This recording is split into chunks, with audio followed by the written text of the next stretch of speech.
आखिर नीतीश कुमार की दबाव की राजनीति लगता है काम कर रही है। तो नीतीश कुमार को भी अगर संयोजक बनाते ही है इंडी अलायंस, तो उसका कोई जनता पर कोई प्रभाव नहीं पड़ना है। लालू प्रसाद का क्या जवाब था उस दौरान कि छोटा भाई है, पैर पकड़ लिया तो क्या लात मारते हैं? अच्छा, ठीक है, गले लगा ली। नीतीश कुमार सदा से ही अपने अलायंस पार्टनर के लिए खतरा साबित होते रहे। तो कहता हूँ ब्लैकमेलिंग कैपेसिटी देख लीजिए कि मात्र 7 विधायकों की आवश्यकता है आरजेडी गठबंधन को, लेकिन फिर भी नीतीश कुमार मुख्यमंत्री बनकर बैठे हैं। नीतीश कुमार की वो जिद है कि हम तो कुर्सी लेकर ही रहेंगे, हम तो पद लेकर ही रहेंगे।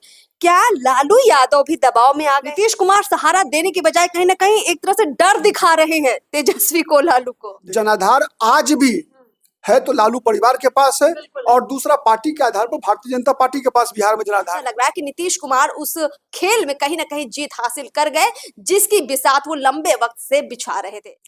आखिर नीतीश कुमार की दबाव की राजनीति लगता है काम कर रही है। देखिए, इंडिया अलायंस के बड़े बड़े नेता अब झुकने को तैयार हो गए हैं। इसके पीछे है लालू यादव। बिहार की राजनीति का जो केंद्र है वो ये बता रहा है कि देश की राजनीति सीधे प्रभावित हो रही है। यहाँ पर हमारे साथ राजनीतिक विश्लेषक प्रदीप झा जी हैं। सर, आपका बहुत बहुत स्वागत है। देखिए, 5-6 महीने की उठापटक के बाद अब लग रहा है कि नीतीश कुमार जो चाह रहे थे वो हो रहा है। क्या लगता है, संयोजक का जो झुंझुना है अब नीतीश कुमार को मिल जाएगा कि नहीं मिलेगा? नहीं, जब आपने खुद कहा कि झुंझुना है, तो झुंझुना तो उसी को मिलता है जो रोता है। और रोता है तो निश्चित रूप से जब कोई बच्चा कोई ऐसा डिमांड करता है जो कि ख्वाब में हो उसका, तो चलो यार शांत रखने के लिए झुंझुना पकड़ा दिया जाता है। तो नीतीश कुमार को भी अगर संयोजक बनाते ही है इंडी अलायंस, तो उसका कोई जनता पर कोई प्रभाव नहीं पड़ना है। हाँ, नीतीश कुमार को ठीक है, उनके अहंग की संतुष्टि जो है वो तो हो रही है इससे। जैसे नीतीश कुमार अध्यक्ष बने, राष्ट्रीय अध्यक्ष बने, जदयू के पटाखे उनके समर्थकों ने फोड़े थे। ऐसा लगा था ना जाने क्या हो गया। अब वही संयोजक वाला जो पद है, भले उसकी कोई बड़ी भूमिका ना हो, यानी कि सुशील मोदी यहाँ तक कह चुके हैं कि संयोजक का मतलब सिर्फ होगा कि बैठकों का निर्धारण करना, सूची बांटना। इससे ज्यादा भूमिका संयोजक की नहीं होती है। लेकिन नीतीश कुमार को ये जो अहम जो लगा हुआ है, क्या लगता है कि ये जो इंडिया अलायंस के बाकी नेता है, क्या देखकर ये झुक रहे हैं? देखिए अर्पिता, सबसे पहले चीज है नीतीश कुमार के इस अभियान को, जो पिछले वर्ष जब वो इन्होंने एनडीए से अलायंस तोड़ा और राजद के साथ मिलकर सरकार बनाया, तो उसका एकमात्र मकसद था कि अपने आप को प्रधानमंत्री के उम्मीदवार के रूप में प्रोजेक्ट करना नहीं बल्कि करवाना। और इसकी पृष्ठभूमि अगर आप देखेंगे तो 2013 में ही लिखी गई थी। अच्छा, ठीक है, जब पहली बार नीतीश कुमार ये कहते हुए भारतीय जनता पार्टी से अलग हुए कि नरेंद्र मोदी को प्रधानमंत्री का उम्मीदवार नहीं बनाना चाहिए, कहीं ना कहीं उनके दिमाग में चल रहा था कि चूंकि भारतीय जनता पार्टी को अपने नेता के बल पर बहुमत नहीं मिल रहा था। 2009 में नहीं मिला, 2004 में वाजपेयी जी शाइनिंग इंडिया में हार गए, उससे पहले भी बीजेपी को बहुमत नहीं मिला। भले ही वाजपेयी जी की सरकार बनी थी, लेकिन बीजेपी को बहुमत नहीं मिला। तो नीतीश कुमार ये उम्मीद कर रहे थे कि एनडीए मुझे प्रधानमंत्री पद का उम्मीदवार बना दे और फिर एनडीए को बहुमत मिले। लेकिन बीच में नरेंद्र मोदी आ गए। भारतीय जनता पार्टी के कार्यकर्ताओं के दबाव के फलस्वरूप बीजेपी को नरेंद्र मोदी को ही प्रधानमंत्री पद का उम्मीदवार घोषित करना पड़ा। आपको याद होगा उस समय भी बीजेपी में सुषमा स्वराज का नाम चल रहा था, लाल कृष्ण आडवाणी भी दावेदार थे। आडवाणी जी नाराज भी हुए जब नरेंद्र मोदी का नाम घोषित हुआ उसके बाद। लेकिन जब नीतीश कुमार की दाल वहां नहीं गली तो फिर वो बीजेपी से अलग हो गए, ये कहते हुए कि भारतीय जनता पार्टी एक नरेंद्र मोदी को प्रधानमंत्री के रूप में हम स्वीकार नहीं करेंगे। खुद चुनाव लड़े, अकेले चुनाव लड़े, तब तक उनको ये उम्मीद थी। उन्हें उससे पहले के विधानसभा के चुनाव में 115 सीट जीत कर आए थे, लगभग अपने बलबूते पर बहुमत के नजदीक पहुंच चुके थे। तो उन्हें लगा कि नहीं, लोकसभा चुनाव में भी हम उस परिणाम की पुनरावृत्ति करेंगे। लेकिन दुर्भाग्य से मात्र 2 सांसद उनके जीत सके। नालंदा से भी उनके कौशलेंद्र कुमार मात्र 7,000 वोट से चुनाव जीत पाए। अच्छा, ठीक है, और 29 जगहों पे उनकी जमानत जब्त हो गई थी। अच्छा। लोकसभा के चुनाव में, और एक प्रत्याशी किशनगंज से, तो उनका नॉमिनेशन करने के बाद बीच चुनाव से रास्ते से वो चुनाव छोड़कर भाग गए थे। ठीक है, तो जो दुर्गति हुई उनकी, उसके बाद फिर जीतन राम मांझी को उन्हें मुख्यमंत्री बनाना पड़ा। बनाना पड़ा, मैं बनाया नहीं उन्होंने, मैं दोबारा बता रहा हूँ आपको, बनाना पड़ा मजबूरी में, ठीक है। उसके बाद फिर जब लगा कि नहीं जीतन राम मांझी उनके बस से बाहर जा रहे हैं, कुछ अपना भी करने का प्रयास कर रहे हैं, अपनी छवि बनाने का प्रयास कर रहे हैं, तो फिर जीतन राम मांझी को हटा दिया इन्होंने, खुद मुख्यमंत्री बन गए। खुद मुख्यमंत्री बन गए तो फिर आरजेडी के साथ गए। आरजेडी के साथ जाने के बाद, अब उससे पहले भी क्या हुआ था याद कीजिएगा आप, कि खुद बहुमत जुटाने के लिए वो आरजेडी को भी तोड़ चुके थे। जिस आरजेडी को तोड़े थे उसी आरजेडी के शरण में ये गए, उसके साथ मिलकर 2015 का विधानसभा चुनाव लड़ा। और देखिए हमेशा वो आरजेडी के इतने खिलाफ रहे, आरजेडी की बुराइयां कर करके ही नीतीश कुमार सत्ता में आए हैं कि बिहार में जंगल राज है, जंगल राज है। निश्चित रूप से, इसीलिए मैं पृष्ठभूमि की थोड़ी चर्चा लंबा कर रहा हूँ, इसीलिए कि लोगों को समझने में आसानी हो सके कि 2015 में विधानसभा चुनाव आरजेडी के साथ लड़ने से कुछ ही दिन पहले उन्होंने आरजेडी को तोड़ा था। आरजेडी के 11 विधायकों को तोड़कर अपना बहुमत पूरा किया था, ठीक है। फिर लालू के शरण में गए। लालू प्रसाद का क्या जवाब था उस दौरान, कि छोटा भाई है, पैर पकड़ लिया तो क्या लात मारते हैं, अच्छा, ठीक है, गले लगा लिए। फिर कुछ दिन के बाद जब तेजस्वी पर चार्जशीट नोटिस हुआ, जब मिट्टी मॉल वाला जो केस था उसमें, तो फिर इन्होंने ये कहते हुए अलायंस तोड़ दिया कि इन भ्रष्ट लोगों के साथ में सरकार में नहीं रह सकता। तेजस्वी यादव जवाब दे या फिर सरकार से अलग हो गए, भाजपा के साथ फिर आ गए। और फिर जब 2020 के विधानसभा चुनाव के बाद भारतीय जनता पार्टी के साथ चुनाव लड़ने के बाद जब ये छोटे भाई की भूमिका में आ गए, जनता ने इन्हें मात्र 43 सीट जिता कर दिया। बीजेपी 74-75 विधायकों के साथ नंबर 2 पार्टी बनी बिहार में, फिर भी बीजेपी ने इन्हें मुख्यमंत्री बनाया। तो पहले दिन से इन्हें लग रहा था कि कहीं बीजेपी ऐसा न करे कि अपने नेता को किसी मुख्यमंत्री बनाने के लिए दबाव बनाए, ऐसा इनको महसूस हुआ, तो फिर ये आरजेडी के साथ चले गए।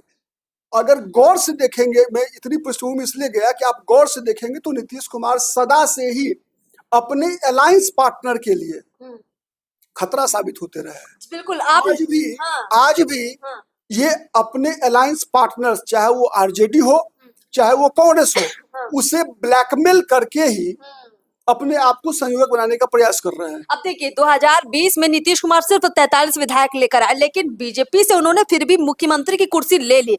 अब वही वर्तमान हालात देखिए, इंडिया अलायंस के अंदर अगर विधायकों की संख्या के हिसाब से देखें तो नीतीश कुमार कोई बहुत बड़े नेता नहीं है, सांसदों की संख्या इतनी ज्यादा भी नहीं है कि उनको बहुत बड़ा पद दिया जाए, लेकिन उसके बावजूद विधायक है 115। आरजेडी और आरजेडी का जो अलायंस है उसके पास 115 विधायक पहले से हैं, मात्र 7 विधायकों की कमी है। लेकिन नीतीश कुमार की बार्गेनिंग कैपेसिटी देख लीजिए आप, बार्गेनिंग, मैं तो कहता हूँ ब्लैकमेलिंग कैपेसिटी देख लीजिए कि मात्र 7 विधायकों की आवश्यकता है आरजेडी गठबंधन को, लेकिन फिर भी नीतीश कुमार मुख्यमंत्री बनकर बैठे हैं। वही तो कह रहे हैं कि देखिए 2020 वाला आपने जो एक फैक्ट बताया कि बीजेपी जब छोटे भाई की भूमिका में नीतीश कुमार आए तब भी वो बीजेपी पर दबाव बनाकर कहीं ना कहीं सीएम बने रहे, लेकिन बीजेपी इस बार उस दबाव में नहीं दिख रही है। अब इंडिया अलायंस भी अगर इस दबाव में आ जाता है कि कहीं नीतीश कुमार फिर से छोड़कर ना चले जाए, बीजेपी के साथ ना हो जाए तो उनकी राह मुश्किल हो जाए, तो इंडिया अलायंस अगर इस दबाव में आता है, आपको क्या लगता है नीतीश कुमार को क्या हासिल होगा? क्या जनता उनको स्वीकार कर लेगी? अगर आप कुर्सी दे भी देंगे संयोजक की, या मान लो प्रधानमंत्री पद की उम्मीदवारी दे भी देंगे, जनता नीतीश कुमार को कितना स्वीकार करेगी? नहीं, जनता तो कुछ धोखे में आएगी, ठीक है। देखिए होता क्या है कि एक भावनात्मक लगाव होता है। अच्छा। अगर नीतीश कुमार को इंडिया अलायंस अगर प्रधानमंत्री पद का उम्मीदवार घोषित करता है तो ये तुरंत तय है केवल बिहार के परिणाम के आधार पर केंद्र में सरकार नहीं बदलेगी, न सरकार बनेगी, लेकिन एक बिहार के लोगों के साथ का एक भावनात्मक लगाव तो होगा कि भाई पहली बार बिहार को मौका मिला है अपने देश में प्रधानमंत्री बनाने का, तो कुछ सीटें तो बढ़ेगी, उसका असर तो पड़ेगा। आप 100% ये नहीं कर सकते कि नीतीश कुमार को प्रधानमंत्री पद का उम्मीदवार बनाने से जो इंडिया अलायंस है उसके परिणाम पर बिहार में तो असर पड़ेगा कुछ न कुछ। बिहार के असर से पूरे देश के असर को हम नहीं तौल सकते। देखिए बिहार में 40 लोकसभा की सीटें हैं, उत्तर प्रदेश आप देख लीजिए, आप बंगाल देख लीजिए, एमपी देख लीजिए, राजस्थान देख लीजिए, यहाँ कहाँ है नीतीश कुमार का प्रभाव? योगी के आगे नीतीश कुमार को कौन पूछ रहा है इस वक्त? आप इस वक्त की अगर बात करें, लेकिन नीतीश कुमार की वो जिद है कि हम तो कुर्सी लेकर ही रहेंगे, हम तो पद लेकर ही रहेंगे।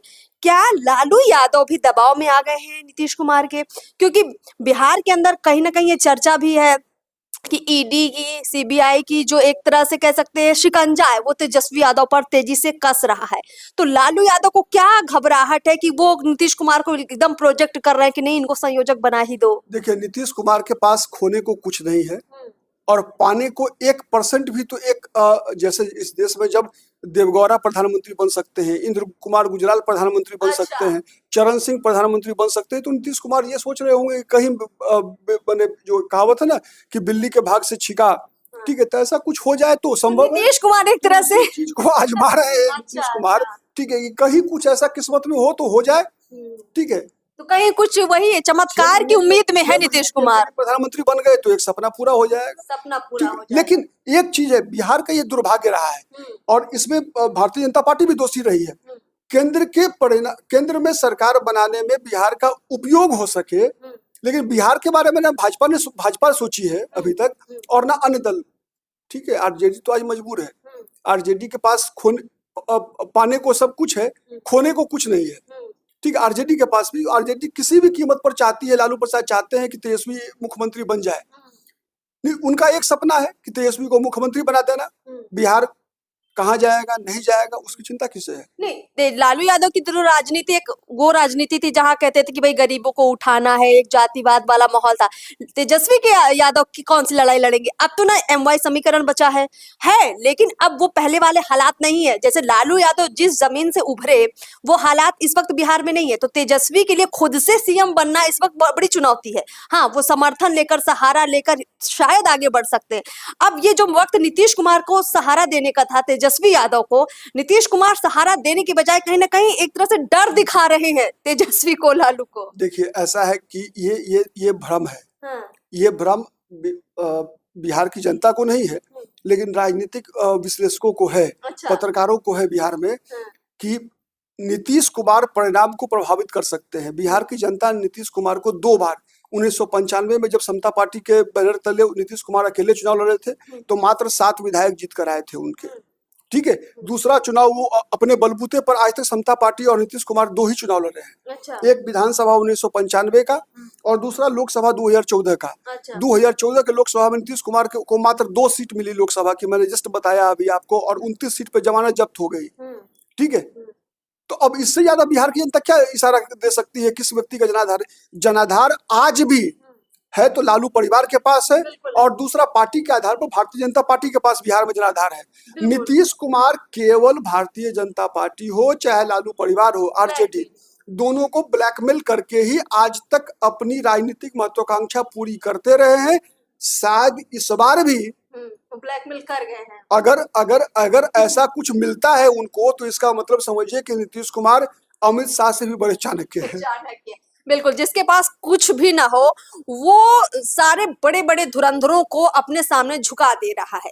बीजेपी को झुकाया, सीएम बने रहे। लालू यादव को झुकाया, सीएम बने रहे। अब इंडिया अलायंस को भी झुका दिया है कहीं ना कहीं।